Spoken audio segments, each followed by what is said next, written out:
Okay, तो question number 50।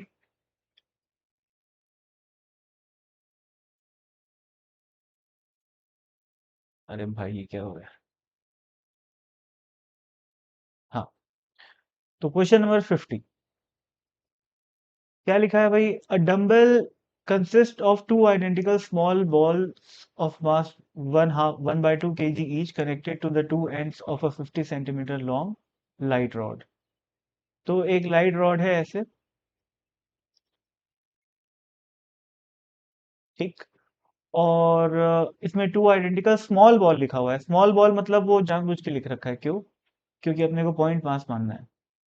तो यहाँ पर एक बॉल मान लिए और यहाँ पर एक बॉल मान लिए, दोनों का मास 0.5 kg है। ठीक है, मतलब मैं एम ही लिख देता हूँ यार।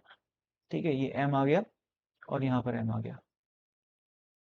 ये रॉड कितनी लेंथ की है? 50 सेंटीमीटर, है ना, ये क्वेश्चन में दिया हुआ है। आगे, the dumbbell is rotating about a fixed axis through the center of the rod and perpendicular to it at an average speed of 10 radian पर सेकेंड। तो ये जो अपना डंबल है, ये इस पॉइंट के अबाउट रोटेट कर रहा है। ये पॉइंट मतलब ये एक्सिस ऑफ रोटेशन है। एक्सिस ऑफ रोटेशन इस बोर्ड के परपेंडिकुलर डायरेक्शन में है, तो हम लोग उसको डॉट से दिखा रहे हैं। और ये जो रॉड रखी हुई है वो इस बोर्ड के ही प्लेन में रखी हुई है, इस तरीके से रोटेट करेगी। आगे, अच्छा, और क्या दे रखा है कि वो एवरेज में 10 रेडियन पर सेकेंड की एंगुलर स्पीड से घूम रही है। तो मैं सिंपली इसको क्या लिख देता हूँ? ओमेगा। अरे भाई,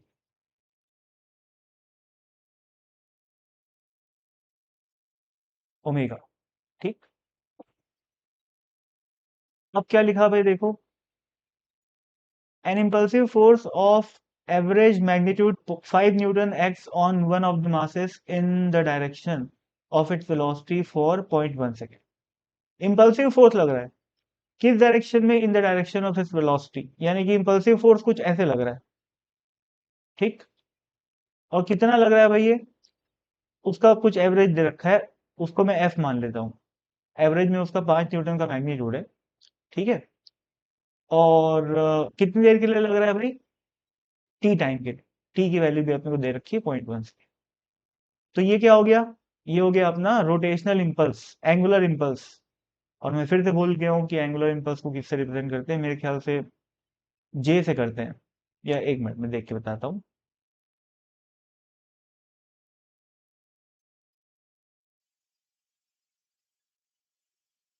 बिल्कुल सही है, इसको अपन जे से रिप्रेजेंट करते हैं। आगे, find the new angular velocity of the system. तो सिस्टम की नई एंगुलर वेलोसिटी निकालनी है। तो देखो भाई, मैं ऐसा बोल सकता हूँ कि एंगुलर इंपल्स का मतलब क्या होता है? एंगुलर इंपल्स मतलब होता है final angular momentum minus initial angular momentum. तो जे की वैल्यू अपने को दे रखी है एफ टी, ठीक है। और एल फाइनल की वैल्यू पूछा हुआ है सिस्टम में, है ना, फाइनल एंगुलर मोमेंटम। अच्छा, एंगुलर वेलोसिटी पूछा हुआ है, कोई दिक्कत नहीं है। एंगुलर मोमेंटम नहीं पूछा हुआ है, एंगुलर वेलोसिटी पूछा हुआ है। तो मैं इस फाइनल एंगुलर मोमेंटम को आई इंटू ओमेगा लिख देता हूँ, जहां पर ओमेगा फाइनल वेलोसिटी है। ओमेगा डैश लिख देता हूँ, ठीक। माइनस इनिशियल एंगुलर मोमेंटम, यानी कि आई इंटू ओमेगा, जो कि क्वेश्चन में गिवन है। अब आप लोग समझ रहे हो, ये फोर्स क्वेश्चन में गिवन है, ये टाइम क्वेश्चन में गिवन है। आई निकालना बहुत आसान है। ये दोनों मासेस कितने डिस्टेंस पे रखे हुए हैं? L/2 और L/2 पे। तो इसका एंगुलर मोमेंटम क्या हो जाएगा? सॉरी, मोमेंट ऑफ इनर्शिया क्या हो जाएगा? इसका हो जाएगा ml/2 का स्क्वायर, और इसका भी हो जाएगा ml/2 का स्क्वायर। तो ml/2 का स्क्वायर इंटू 2, ये आ गया अपना आई। तो ये भी कैलकुलेट हो गया। ओमेगा डैश की वैल्यू नहीं पता अपने को, आई की वैल्यू पता है अपने को बिल्कुल, है ना। और ओमेगा की वैल्यू भी क्वेश्चन में गिवन है, जो कि initial omega, initial angular velocity. तो इसको सॉल्व करना क्या बड़ी बात है भाई, है ना। ये मैं गलत सिंबल लगा लिया। हाँ, यहाँ ये भी चीज क्या है? गिवन है।